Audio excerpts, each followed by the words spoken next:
আপনাদের সবাইকে ওর সাথে পরিচয় করে দিচ্ছি। এই মহাশয়ের নাম হচ্ছে মিস্টার বলু। উনি খেলতে খুব ভালোবাসে, খেতে খুব ভালোবাসে, আর বাইরে যেতে খুব ভালোবাসে। ওনাকে যদি ঘুরতে নিয়ে যান সারাদিন ঘুরবে, কোনো অসুবিধা নেই। কিন্তু একটা অসুবিধা, ও বাইরের কোনো কুকুরকে দেখলে তেড়ে যাবে মারতে। হ্যাঁ, একাই 4 জনের সাথে বেরিয়ে যাবে, কিন্তু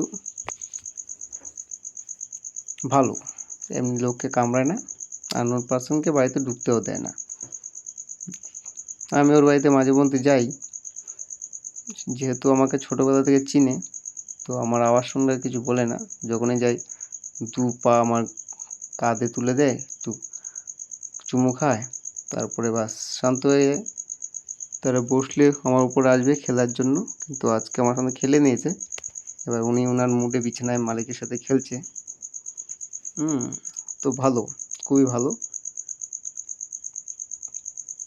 ওর বাড়িতে আসলে ওর সঙ্গে খেলতে খুব ভালো লাগে, কিন্তু মাঝে মাঝে ভয় লাগে আমার, কারণ ওকে আমার মতো চেহারা ছেলে টেনে রাখা যায় না। মাঝে মধ্যে যখন ওকে নিয়ে ঘুরতে গেলাম, তো হয়ে গেল 2-3 খানা বাইরের লোকাল কুকুর চলে আসলে আমার একার পক্ষে সামলানো সম্ভব হয় না। ও দাদা হাতে লাঠি পকেটে বাজি নিয়ে ঘুরে বেড়ায়। যখনই কুকুর ধাওয়া করে বাইরের কুকুরগুলো, তো সবাইকে যখন